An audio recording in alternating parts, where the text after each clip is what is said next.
खबरों में बने रहने के लिए बेल आइकन दबाएं और फर्स्ट इंडिया न्यूज को सब्सक्राइब कीजिए।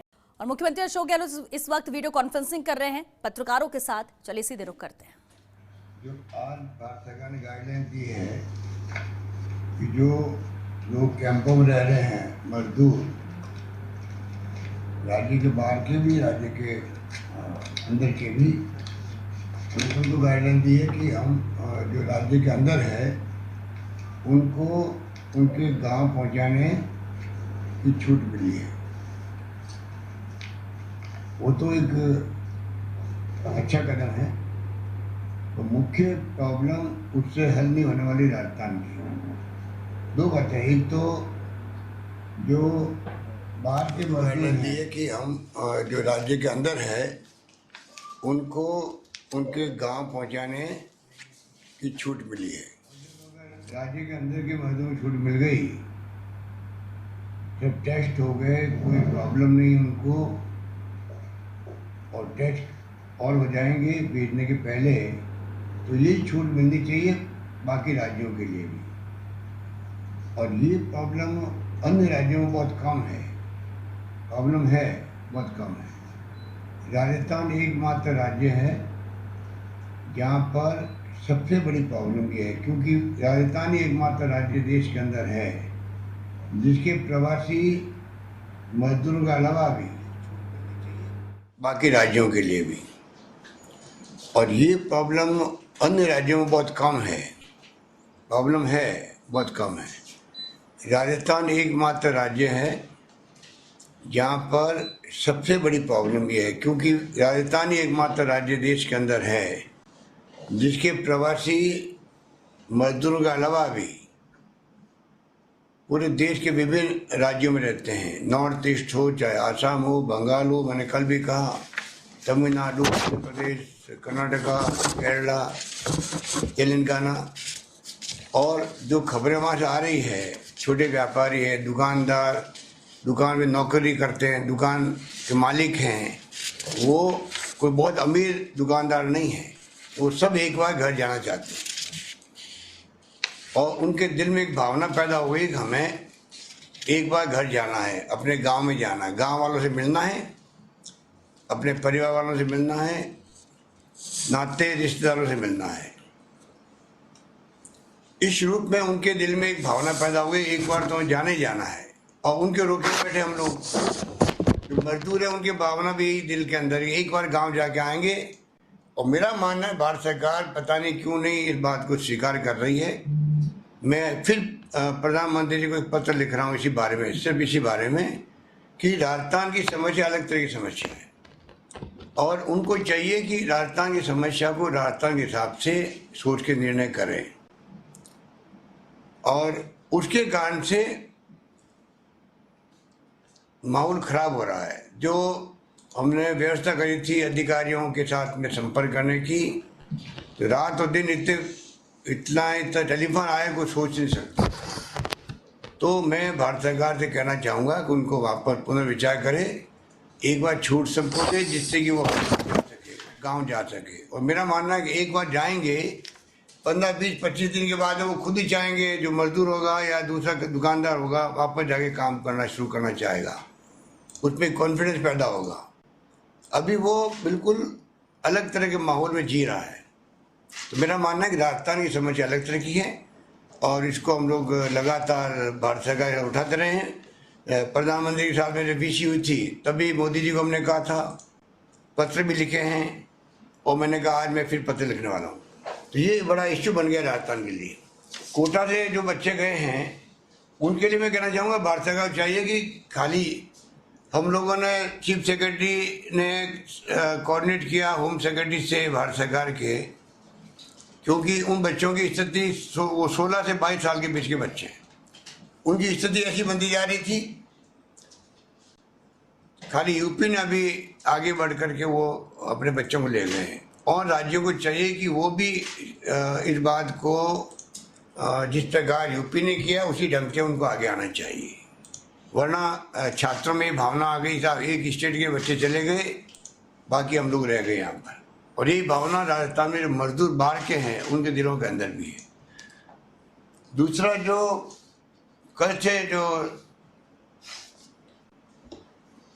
मॉडिफाइड लॉकडाउन शुरू हो रहा है, उसके लिए हमने कहा है कि एक तो सरकारी जो अधिकारी जिलों में और यहाँ पर सचिवालय में जयपुर के अंदर, ये हमने व्यवस्था करी है कि वो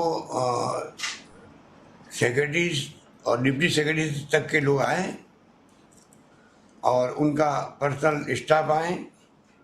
और 1/3 जो कर्मचारी आने की पहले बात हम सोच रहे थे, 1/3 बुलाएंगे, उनको भी रोक दिया गया है क्योंकि एक साथ में खोना उचित नहीं था। तो ये हमने कहा है कि हम उनके बारे में बाद में सोचेंगे। अभी हेड ऑफ डिपार्टमेंट और सेक्रेटरी स्तर के लोग, डिप्टी सेक्रेटरी स्तर के लोग आएंगे। 2 सप्ताह बाकी है, अभी 3 तारीख आने वगैरह, इसलिए हम चाहेंगे कि फेज वाइज सब फैसले करें। इसी प्रकार जो छूट दी गई थी नगर पालिका के बाहर जो है उद्योग काम शुरू कर सकते हैं, वही व्यवस्था कायम रहेगी। और ग्रामीण क्षेत्र में चाहे निर्माण के काम हो, चाहे माइनिंग के काम हो, इंडस्ट्री हो, सब चालू होंगे। पर शहरों के अंदर खाली वही इंडस्ट्री को अलाउ किया जाएगा जो अपने मजदूरों को प्रीमाइसेस के अंदर रखने के लिए तैयार होंगे या पहले से उनकी व्यवस्था की हुई है, उन्हीं को अलाउ किया जाएगा, जो इंडस्ट्री वाले लोग हैं। जो पास बने हुए हैं कर्फ्यू को देखते हुए, वो पास जो है पहले बने वही पास कायम रखने का फैसला किया है कि 3 महीने तक नए पास नहीं बनेंगे। जो पुराने पास है वही रिवाइव होंगे, वही काम करेंगे, वही एलिजिबल होंगे। अब जो नया पास बनाएंगे उनके लिए ऑनलाइन ई पास की व्यवस्था की गई है। अब जो नए पास बनेंगे वो बनेंगे ई पास बनेंगे, कंप्यूटर से बनेंगे, घर बैठे हुए बनेंगे नए पास। पुराने पास जिनके पास है उनको नए पास बनाने की जरूरत नहीं, नया ई पास बनाने की जरूरत नहीं उनको, ये तय किया गया है।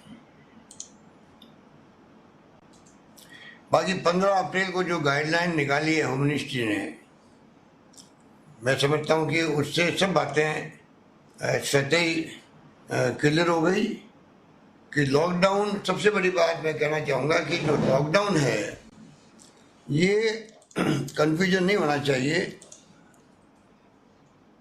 कि लॉकडाउन उसको कोई लूज किया गया है। लॉकडाउन जो आज है या कल था, वही लॉकडाउन कल से रहेगा, आगे 3 तारीख तक रहेगा। इसमें किसी को भ्रम नहीं होना चाहिए। इस भ्रम के आधार पर वो इधर फिरने लग गए तो उनको तकलीफ आ जाएगी, केस दर्द हो जाएंगे, कार्रवाई होगी। लॉकडाउन आज है वही कल है, 3 तारीख तक वही रहेगा, एक्सेप्ट जो एक्टिविटी छूट दी गई है उसको छोड़ करके। ये मैं चाहूँगा आप सबसे, आप थोड़ा इनको जनता में इसको एक स्पष्ट करें। उस चक्कर में ऐसा नहीं कल सुबह से लोग बाहर निकलने लग जाए।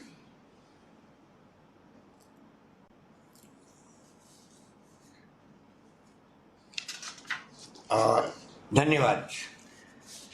थैंक यू सर, आपके अत्यंत महत्वपूर्ण उद्बोधन के लिए। आप सभी का, मीडिया बंधुओं का स्वागत करता हूं मैं। आज जो हमारे साथ में मीडिया बंधु हैं उनमें रोहित परिहार जी इंडिया टुडे से, अनिल शर्मा जी वरिष्ठ पत्रकार, सचिन सैनी हिंदुस्तान टाइम्स से, राजीव जैन जी जनसत्ता से, Shri Naresh Sharma ji first India news से, नवीन जायसवाल न्यूज़ 18 राजस्थान से, श्री हमजा खान इंडियन एक्सप्रेस से, विशाल सूर्यकांत शर्मा पत्रिका टीवी से, विनोद मित्तल दैनिक भास्कर से, समीर शर्मा राजस्थान पत्रिका से और श्रुति जैन द वायर से। मैं पहले प्रश्न के लिए अनुरोध करूंगा श्री रोहित परिहार जी इंडिया टुडे से। ये जो काफ़ी डिप्रेसिव सा माहौल चल रहा है उसमें एक थोड़ा सा एक पॉजिटिव चीज़ शुरू होने वाली है, जो आपने एग्रीकल्चर सेक्टर में किसानों का प्रोक्योरमेंट शुरू हो रहा है और वो मंडियों में आएंगे काफ़ी, और 15 तारीख से कुछ आपने शुरू भी कर दिया है, कोटा में शुरू भी हो गया है। तो मैं आपसे ये जानना चाहता हूँ कि एक तो आपने उनकी सुरक्षा के किस तरह के स्टेप्स किए हैं कि ताकि सोशल डिस्टेंसिंग रहे, क्या उतने ही मंडी हैं जितनी पहले थी, या आपने उनका नंबर प्रोक्योरमेंट का बढ़ाया किसी तरह से, और तीसरा ये है कि किसानों के लिए आपने क्या कुछ खास स्टेप्स अनाउंस किए हैं कि उनको ठीक से सब ये फैसिलिटेट हो, और उनकी जो लेबर है वो किस तरह से डील करेंगे आप इसको? देखिए, जो सरकारी स्तर मंडी चल रही थी, गौण मंडियाँ हैं करीब 400, और जो GSS और KVSS इनको भी गौण मंडियों के रूप में अधिसूचित किया गया है, मतलब अधिकृत किया गया है, जिससे कि वो भी खरीदारी कर सके। तो 900 ही हो जाते हैं। फिर लगभग 1500 लोगों को हमने लाइसेंस दिए हैं सीधी खरीद करने के। और उसके अलावा सबसे बड़ी बात है कि ये सबको मालूम है कि जब एक साथ अगर सब किसान आएंगे बेचने के लिए या खरीदारी होगी तो भीड़ इकट्ठी होगी, तो पहले से ही जब ये फैसले किए गए उसके साथ साथ हम लोगों ने तय किया कि पटवार सर्कल वाइज सेलेक्टेड जिला प्रशासन की देख रेख के अंदर इस प्रकार की व्यवस्था हो, एक साथ में सब लोग नहीं आए। सोशल डिस्टेंसिंग मेंटेन करना मैं फिर कहना चाहूँगा, चाहे मंडियों की एक्टिविटी हो, चाहे कल 20 तारीख से मॉडिफाइड लॉकडाउन आ रहा हो, तब भी जो शर्तें हैं उन एरिया में जहाँ पर छूट मिल रही है वहाँ पे भी सोशल डिस्टेंसिंग की और मास्क लगाने की, उस पर छूट नहीं होगी। ये मेंटेन वहाँ उनको भी करना पड़ेगा जहाँ पर चाहे मंडियों का काम हो और चाहे वो अन्य एक्टिविटी सोरी माइनिंग की हो या रियल इस्टेट की हो या और कोई व्यापार की हो, इंडस्ट्री की हो, सब में ये व्यवस्था की गई। वो सोशल डिस्टेंसिंग मेंटेन करके रहें, ये थोड़ा दिमाग में रखें सब लोग के, ये बहुत ज़रूरी है। बाकी जो नेफेड और FCI के द्वारा जो गेहूं की खरीद, चने की, सरसों की खरीद, ये तमाम खरीद के प्लानिंग बहुत ही अच्छे ढंग से बना ली गई है। और बारदाना जो जूट मिलें बंद पड़ी थी कलकत्ता के अंदर, तो बारदाना की बड़ी प्रॉब्लम रही है और भारत सरकार ने छूट दे दी है पुराने बारदाने को काम लेने की, जो पहले छूट नहीं थी।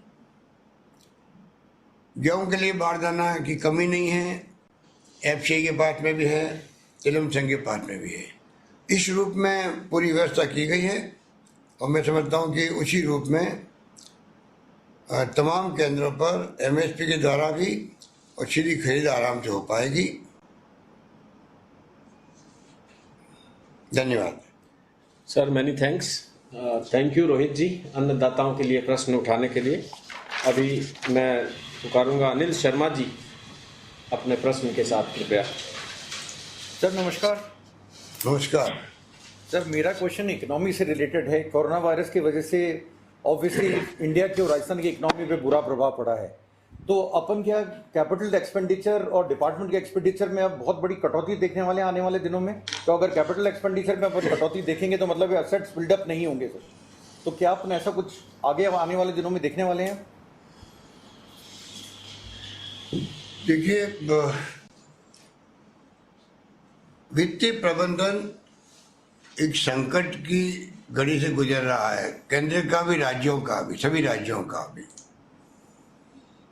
लॉकडाउन के पहले स्थिति थी, पर लॉकडाउन और कोरोना ने और ज़्यादा स्थिति को गंभीर बना दिया है। अभी करीब 60-70% कमी आई है इसके अंदर, रेवेन्यू के अंदर। मार्च के अंतिम सप्ताह में ही करीब 3500 करोड़ रुपए की कमी आई थी एक सप्ताह के अंदर। और आर्थिक मंदी के कारण आप समझ लीजिए राज्य में वार्षिक जो राजस्व में मिलना था उसमें 18,000 करोड़ रुपए की कमी आई है, पूरे साल की है वो। तो उसमें 3,500 की कमी लॉकडाउन के कारण है।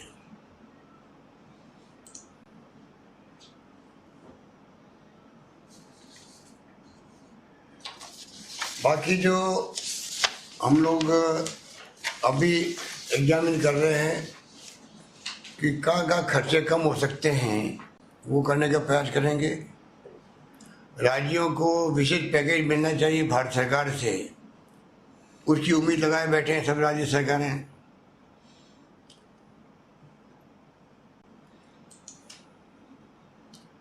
और हमारी ये भी सोच है कि खर्चे हेल्थ सेक्टर में कम नहीं करें, क्योंकि कोरोना जो एक बार आया है तो ये किस रूप में चलेगा और कहाँ तक चलेगा, ये तमाम बातें फ्यूचर की है। पर हमारा ध्येय और हमारा फर्ज बनता है स्टेट गवर्नमेंट ऐसे वक्त में किस प्रकार इंफ्रास्ट्रक्चर मजबूत करें। जो मैं पहले भी कह चुका हूँ कि चाहे वो आईसीयू बेड बढ़ाने की बात हो, एक उपकरण खरीदने की बात हो, उसमें वेंटिलेटर भी आते हैं, लेबोरेटरीज हर जिले में बनाने की बात हो, ये काम भी साथ साथ में चलने लग गए हैं। हम चाहेंगे कि हेल्थ स्ट्रक्चर राजस्थान का बहुत मजबूत बने, ये हमारा ध्येय है और उसके लिए हम लोग आगे बढ़ रहे हैं। जहाँ तक कटौती की बात है, वक्त बताएगा कि किस रूप में हम बजट जो बनाया है उसमें जो हमारे एसेंशियल सर्विसेज के या जो महत्वपूर्ण विभाग है उनमें कटौती हो नहीं सकती, पर पूरे बजट में किस प्रकार कटौती करेंगे ये फैसला भी होना बाकी है। जब फैसला होगा ये हम आपको बता देंगे। धन्यवाद। Thank you sir. धन्यवाद अनिल जी। मैं हिंदुस्तान टाइम्स से सचिन सैनी जी से अनुरोध करूंगा कि कृपया अपनी बात रखें। सर नमस्कार। नमस्कार सर, कोरोना से अर्थव्यवस्था के साथ साथ समाज का हर वर्ग अवसाद, चिंता और भय से पीड़ित है। राज्य ने कई पहल की है जो देश दुनिया में सराही गई है। क्या उसी तरह से इस मनोवैज्ञानिक त्रासदी से निजात के लिए सरकार कोई पहल करने का विचार रखती है?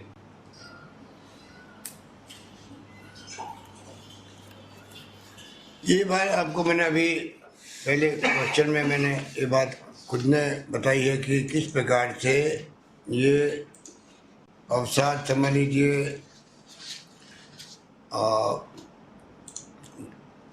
डिस्टर्बेंस समझ लीजिए, इस प्रकार से मानसिक रूप से एक भावना आ गई लोगों के दिल के अंदर। एक बार हमें अपने गांव जाना है,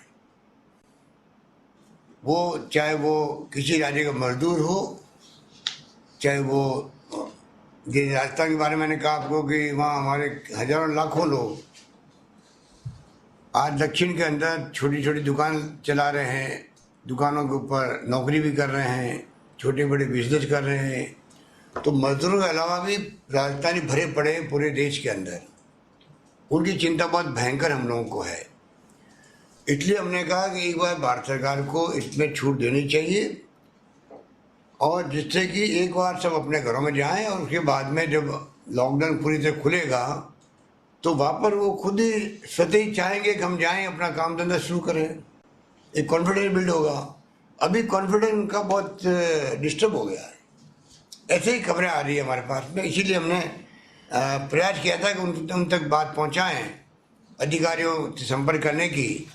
पर उनकी सबकी मांग है कि और तो सब ठीक कर लेंगे हम लोग, खाने पीने का जो भी है, कहीं कम है, कहीं ज़्यादा है, कहीं अच्छा है, कहीं अच्छा नहीं है, मान लीजिए लोकल फूड नहीं मिलता होगा, व्यवस्था करवा रहे हैं हम लोग। हमारे अधिकारी लोग लगे हुए हैं वहाँ के सरकारों के अधिकारियों के साथ बात करने के लिए। उसमें ज़्यादा दिक्कत नहीं, ज़्यादा दिक्कत है अधिकारी की मांगे हमें तो आप बुलाओ, राजस्थान के हमारे गाँव तक भिजवाओ, ये व्यवस्था करो। और ये व्यवस्था बिना भारत सरकार के अनुमति के संभव नहीं है कि राज्यों से होकर आना पड़ेगा उनको। तो ये स्थिति बनी हुई है, उस पर हम लोग चिंतित हैं। राजस्थान सरकार की टॉप प्रायोरिटी यही है, राजस्थान के लोग कैसे आराम से यहाँ पहुँच जाएं, अपने गांव तक पहुँच जाएं। राजस्थान की दूसरी प्रायोरिटी ये भी है, कोई भूखा नहीं सोना चाहिए, उस पर हम लोग लगे हुए हैं। बाकी मेंटेनेंस आप देखिए जो करवा रहे हैं हम लोग, जो भी संभव है। धन्यवाद। शुक्रिया सर। धन्यवाद सचिन जी। राजीव जैन जी जनसत्ता से मैं आपसे अनुरोध करूंगा कि सर के समक्ष अपना प्रश्न रखें। नमस्कार सर। नमस्कार। सर, तो जो मेरा सवाल था उसमें काफ़ी कुछ आपने स्पष्ट कर दिया, मॉडिफाइड लॉकडाउन को लेकर जो छूट के संदर्भ में था। फिर भी जो नगरपालिका क्षेत्रों में, छोटे कस्बों में एक भ्रम की स्थिति, जो छोटे दुकानदार हैं, किराना व्यापारी हैं, सब्जी वाले हैं, इस तरीके के लोग हैं, उनको किस तरीके की छूट मिलेगी? क्या उनके लिए ई पास या उनके कोई दस्तावेज ही सबूत मान लिए जाएं कि भाई वो अपने ज़रूरी काम से जा रहे हैं, आ रहे हैं? ये जिला परिषद के माध्यम से जो 15 तारीख को जो गाइडलाइन जारी हुई है उसके अकॉर्डिंग टू ये लोग जो काम करने वाले गांव में लोग हैं इनको तकलीफ नहीं आए, इस दिशा में हम लोगों ने बात कर रखी है। क्योंकि गांव में जब छूट मिली है तो गांव में भी भीड़ इकट्ठी नहीं होनी चाहिए, वहाँ पे दुकानों पे भी। आपने देखा होगा कई राज्यों में दुकानें डिस्टेंस मेंटेन कर रही है। हम भी चाहेंगे दुकानदार खुद भी मास्क लगाए, डिस्टेंस मेंटेन करे। हम चाहेंगे ग्राहक जो है वो दूर दूर खड़े रहे, सोशल डिस्टेंस मेंटेन करे। ये जो प्रोटोकॉल है लॉकडाउन का, इसको मेंटेन करवाना जरूरी है। और उसके अंतर्गत मैं समझता हूँ कि लोग समझ गए हैं, जो इतने दिन से घरों में बंद हैं वो समझ गए। मैं उम्मीद करता हूँ कि वो मेंटेन करेंगे। धन्यवाद। Thank you sir. Rajiv ji शुक्रिया आपको। मैं अब नरेश शर्मा जी से अनुरोध करूंगा, कृपया अपना प्रश्न रखें। नमस्कार सर। नमस्कार। जैसे आपने अभी खुद कहा कि कोरोना की लड़ाई अभी कितनी लंबी होगी ये देखना होगा, और साथ में आपने ये भी कहा है कि जो मेडिकल इंफ्रास्ट्रक्चर है वो मजबूत करने पे आपका जोर रहेगा। लेकिन अभी हम देखें तो जो जयपुर का एसएमएस अस्पताल है वो ही कोविड-19 के लिए डेडिकेटेड अस्पताल है, लेकिन राजस्थान में मरीजों की संख्या देखें तो काफ़ी बहुत ज़्यादा है, और इस अस्पताल से अगर आगे की बात करें तो इतनी व्यवस्था होनी मुश्किल है। तो मेरा सवाल ये है कि क्या सरकार की कोई ऐसी प्लानिंग है कि कोरोना के जो डेडिकेटेड अस्पताल है उनके बारे में क्या प्लानिंग होगी, क्या इनकी संख्या बढ़ाई जाएगी, और कहीं इस तरह की प्लानिंग है? ये प्लानिंग क्यों है? तो ऐसा है कि पहले से ही करीब 92 अस्पताल जो पॉजिटिव मरीज है कोरोना के उनके लिए चिन्हित कर दिए गए हैं। और जयपुर में 6 अस्पताल है, खाली एसएमएस का नहीं है।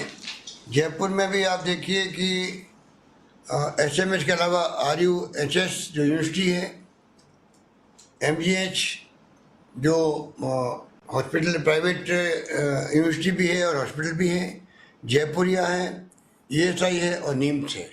6 अस्पताल जयपुर में कर रखे हैं। और जयपुर के अलावा भी पूरे राज्य में जो है चिन्हित किए हुए अस्पताल है और उसी ढंग से वहाँ काम चल रहा है। 53 अस्पताल जो है कोरोना के इलाज के लिए वो अलग ही चिन्हित किए हैं। और 4300 आइसोलेशन के बेड जो है जयपुर में विशेष रूप से बनाए गए हैं और 21,000 बेड की व्यवस्था की जा चुकी है जयपुर के अंदर। तो कोई कमी कहीं नहीं रख रहे हैं। ये 1 लाख जो बेड हमने पहले डिक्लेयर किए थे उसके अलावा है ये। इसलिए जिस प्रकार मरीज बढ़ते हैं उसी ढंग से रहेंगे। और बिना लक्षण वाले जो पेशेंट हैं उनके लिए अलग व्यवस्था होगी और जो लक्षण वाले पेशेंट उनके लिए अलग व्यवस्था होगी। धन्यवाद। Thank you sir. मैं अब अनुरोध करूंगा श्री नवीन जायसवाल जी से, न्यूज़ 18 राजस्थान से, अपना प्रश्न रखें कृपया। सर, दिल्ली में घटना हुई थी, एक ऑनलाइन फूड कंपनी के डिलीवरी बॉय पॉजिटिव पाया गया था तो 72 लोगों को क्वारंटाइन किया गया था। हमारे यहाँ शहर में, प्रदेश में सभी जगह गली मोहल्ले में जो रेहड़ी वाले हैं, ठेले वाले हैं, वो सब्जियाँ बेच रहे हैं। कई मजदूर हैं जो बेकार हो गए, वो आजकल सब्जी बेचने का काम कर रहे हैं। एक तो उनके लिए अगर वो पॉजिटिव निकलता है तो कैसे जांच होगी, और उसके बाद उनके संपर्क में जो लोग आए हैं उनकी ट्रेसिंग कैसे हो सकेगी? देखिए, ये दिल्ली की घटना सबको मालूम है और काफ़ी पहचान उसका हुआ था। और राजस्थान के अंदर भी हम लोग सतर्क हैं। वैसे राजस्थान पूरे सतर्क है आप लोगों के सहयोग से जो हमने कह रखा है। और ICMR ने गाइडलाइन दे रखी इसी प्रकार की जो आपने कहा कि रैपिड टेस्ट हम उन लोगों को करवाएंगे जो लोग जिसका जो कैटेगरी आपने बताई है सुपर स्प्रेडर, जिसमें ज़्यादातर डिलीवरी बॉय, दूध वाले, सब्जी वाले, किराना की दुकान वाले आदि शामिल है। इनका रैपिड टेस्ट भी करवाएंगे और ये व्यवस्था करेंगे जिससे कि ये स्थिति पैदा नहीं हो कि किसी को दिल्ली की तरह घटना सामने आए, चाहे वो सब्जी बेचने वाले हों, चाहे कोई किसी तरह के लोग हों जो रोज़मर्रा के काम पड़ते हैं, एसेंशियल गुड्स के काम पड़ते हैं, उन सब के लिए रैपिड टेस्ट की व्यवस्था भी की गई है। और हम लोग टारगेट बना के चलेंगे जिससे कि ये प्रॉब्लम पैदा नहीं हो पाए।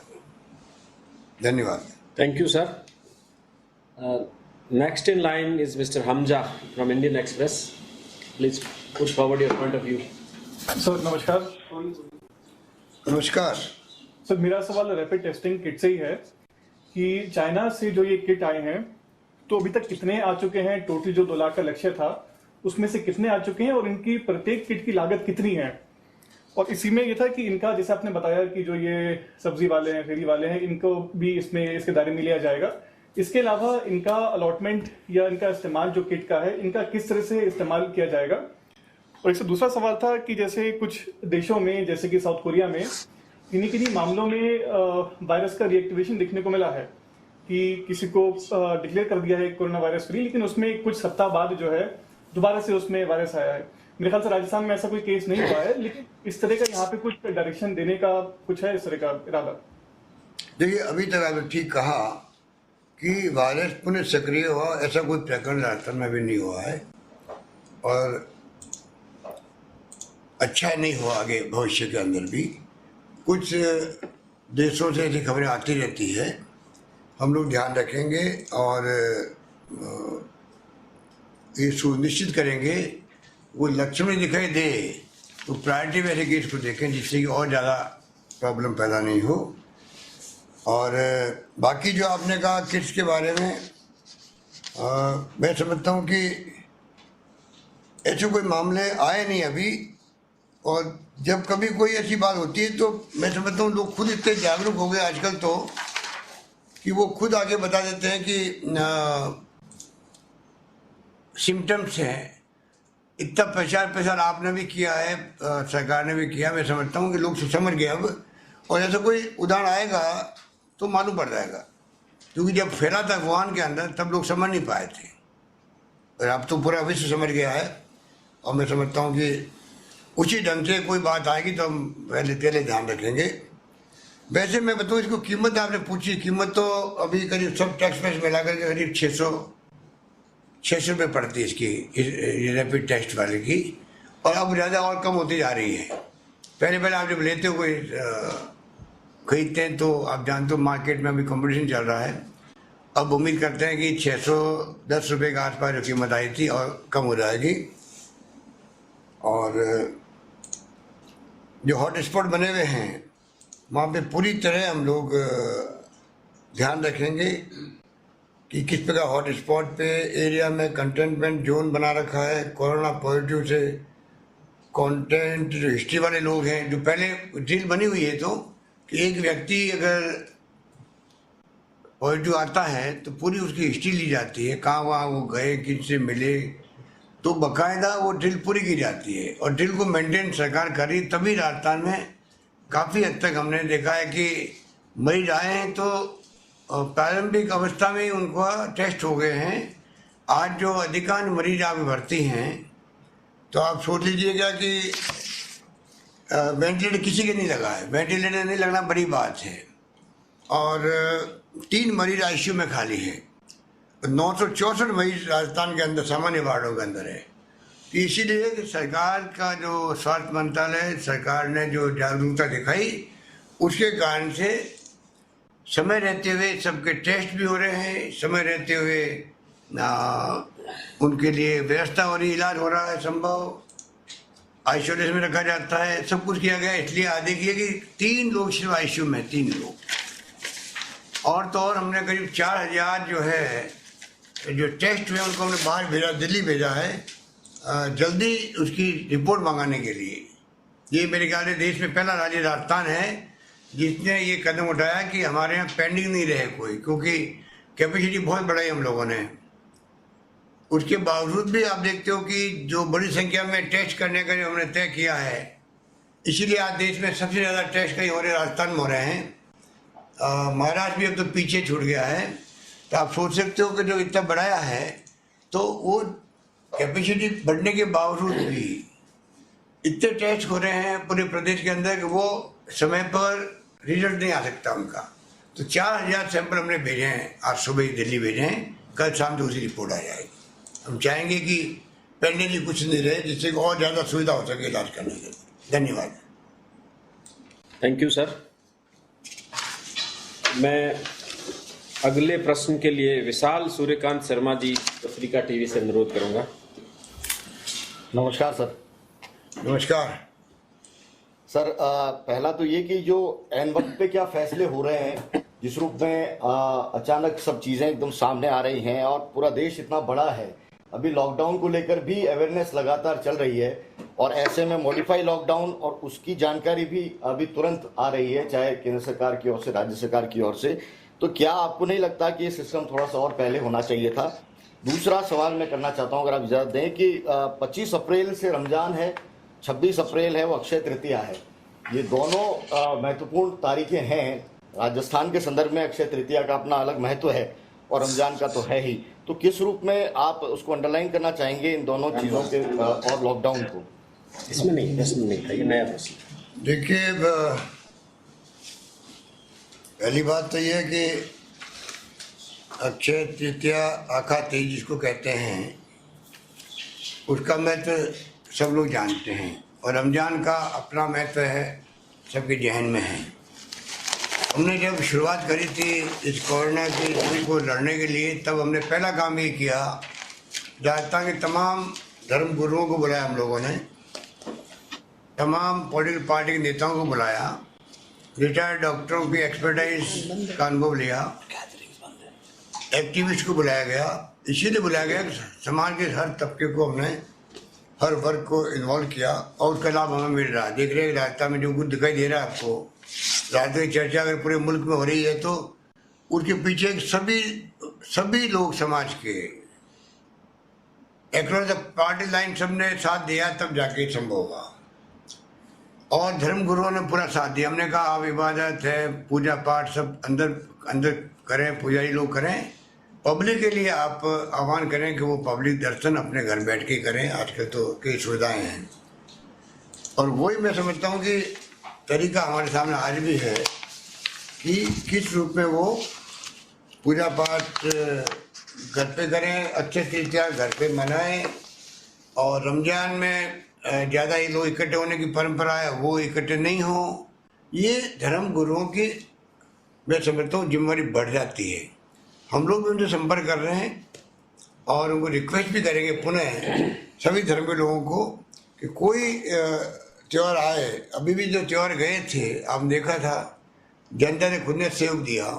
कोई मेले थे, धार्मिक मेले थे, धार्मिक आयोजन थे, तो कोई भीड़ इकट्ठी नहीं हुई। मुझे यकीन है कि जब जिंदगी दाव पे लगी हुई हो, जीवन खतरे में हो और बीमारी भी कोई मामूली नहीं हो, फैलने वाली हो, छूत की बीमारी हो, ये महामारी छूत की बीमारी से भयंकर बीमारी है, तो उस पर तो खुद को आगे आगे सोचना पड़ेगा कि मैं अपनी ज़िंदगी खुद की दाव पे लगाऊं, मेरे परिवार वाले दुखी हों, मेरे मोहल्ले वाले या समाज वाले सब तकलीफ पाए, वो क्यों पाए। तो उनको खुद को आगे आके फैसले करने पड़ेंगे, मेरा मानना है। और मुझे उम्मीद है कि लोग समझ भी गए हैं और उसी रूप में फैसले लोग करेंगे और उम्मीद है कि ये त्यौहार भी ढंग से निकल जाएंगे। Thank you sir. Vishal ji बहुत धन्यवाद। मैं अब दैनिक भास्कर से विनोद जी से अनुरोध करूंगा कि अपना प्रश्न रखें। सर नमस्ते। नमस्कार सर, मेरा सवाल है कि कल से मॉडिफाइड लॉकडाउन प्रदेश में लागू हो रहा है, तो इसको लेकर सरकार ने क्या तैयारी की है और लोगों को डर है कि सीमित मात्रा में ही सही कुछ आवाजाही शुरू होगी तो संक्रमण की आशंका रहेगी। इससे निपटने के लिए सरकार के पास क्या इंतजाम है? सरकार के इंतजाम जो अभी तक चल रहे हैं लॉकडाउन को मेंटेन करवाने के, वो बाकायदा चलते जाएंगे। और जो छूट दी गई है, अगर आप 15 तारीख का जो सर्कुलर निकला जो है, एडवाइजरी निकली है, वो देखेंगे आप, तो सीमित मात्रा में उनको छूट दी गई है व्यापार शुरू करने की, या उद्यमी है तो उद्योग शुरू करने की, पर सब शर्तों के साथ दी गई है। और भारत सरकार ने भी यही कहा है कि जो शर्तें मानेंगे उन्हीं का कंटिन्यू होगा, वरना विड्रॉ करना पड़ेगा। तो मुझे लगता है कि तमाम लोगों के जीवन में ये बात है कि संक्रमण इतना भयंकर है कि कोई उसको तोड़ना नहीं चाहेगा। पब्लिक का सहयोग अभी तक मिल रहा है। मुझे उम्मीद है कल भी जो शुरुआत होगी, तो ये उम्मीद नहीं करनी चाहिए कि कल सुबह से ही सब लोग निकलने लग जाएंगे और पता नहीं क्या हो जाएगा। तो फिर तो जो अभी तक जो तपस्या करी है घरों में बैठ के लोगों ने, उस पर पानी फिर जाएगा। इसलिए पूरे समाज की जिम्मेवारी बनती है वो खुद सेल्फ डिसिप्लिन में रहें, जो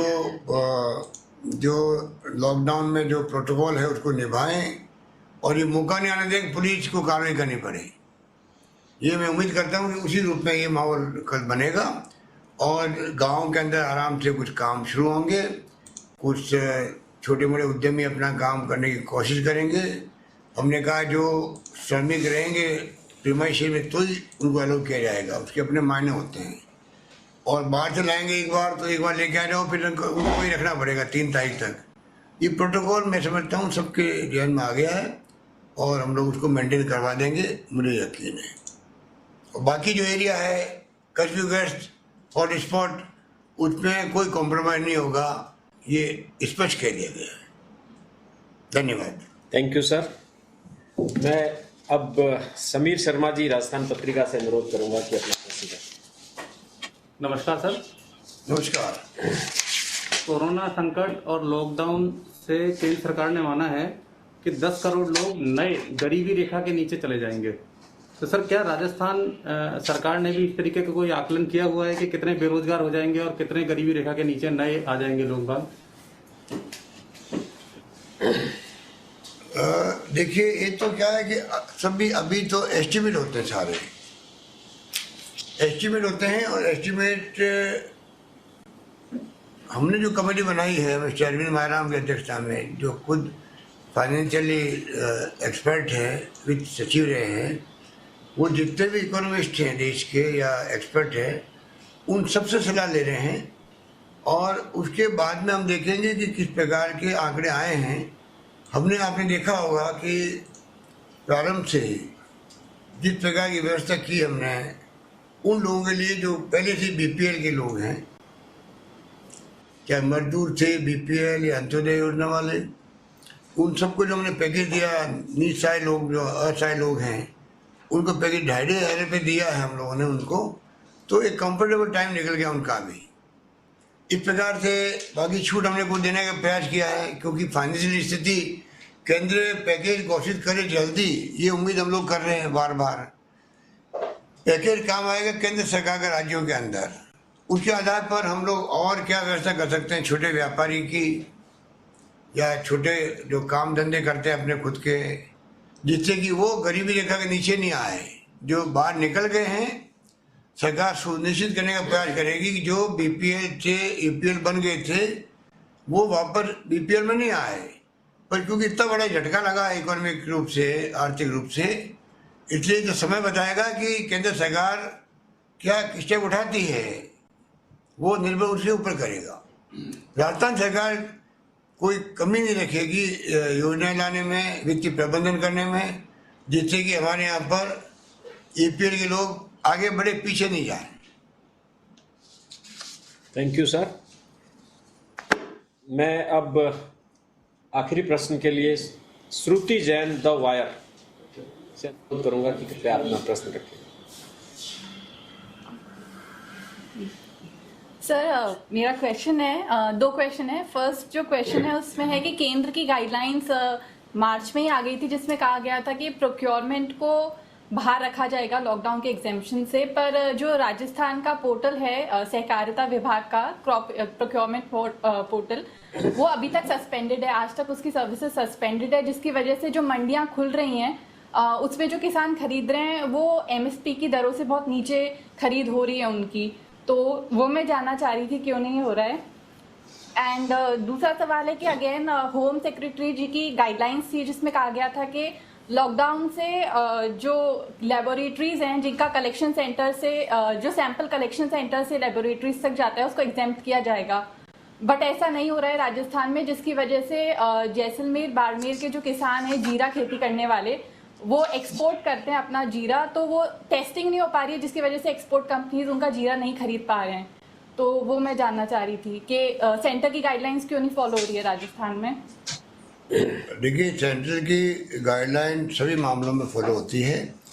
ये जो 6 मार्च से कोटा संभाग में और 18 मार्च से अन्य संभागों में जो समर्थन मूल्य पर पंजीकरण शुरू किया था, पर क्योंकि अचानक ही लॉकडाउन हुआ और उसके कारण से उस पंजीकरण को स्थगित करना पड़ा। करीब 2,71,000 किसानों ने पंजीयन करवाया भी है राजस्थान के अंदर। और कोटा में तो अब जो ये है 16 तारीख से ही सरसों की और चने की खरीद भी शुरू हो चुकी है और 1 मई से पूरे राज्य में सरसों चने की समर्थन मूल्य पर खरीद प्रारंभ हो जाएगी। इसके अलावा लेबोरेटरीज की बात आपने करी, वो बड़ा इम्पोर्टेंट पॉइंट है। कल से लेबोरेटरी शुरू हो रही है सब जगह और कृषि की संबंधित सब तमाम गतिविधियाँ जो है उसकी अनुमति दे दी गई है। कल से जो प्रॉब्लम आई थी वो मैं समझता हूँ कि कल से जो हल होने शुरू हो जाएगी। कुछ प्रॉब्लम आई थी, इसमें कोई दो राय नहीं है। अब मैं समझता हूँ कि अब कोई दिक्कत नहीं आएगी, बहुत स्मूथली यहाँ पर MSP के माध्यम से खरीदारी होगी और मुझे उम्मीद है कि किसान लोग जो तकलीफ पा रहे हैं उनको जो हमने कुछ छूट दी है, कुछ तो हमने लाइसेंस दिए लोगों को सीधा खरीद करने के लिए, उसका फ़ायदा मिलेगा उनको। कुछ हमने GSS और KVSS का उनको लाइसेंस दे दिया खरीदारी करने का, सरकारी खरीद का, उसका फ़ायदा मिलेगा। सब मिला करके मैं समझता हूँ कि अब जो समस्या है वो हल हो जाएगी। धन्यवाद। Thank you sir. Shruti ji धन्यवाद। आप सभी को बहुत बहुत धन्यवाद अपने धन्यवाद तार गर्भित प्रश्नों के लिए। Thank you very much.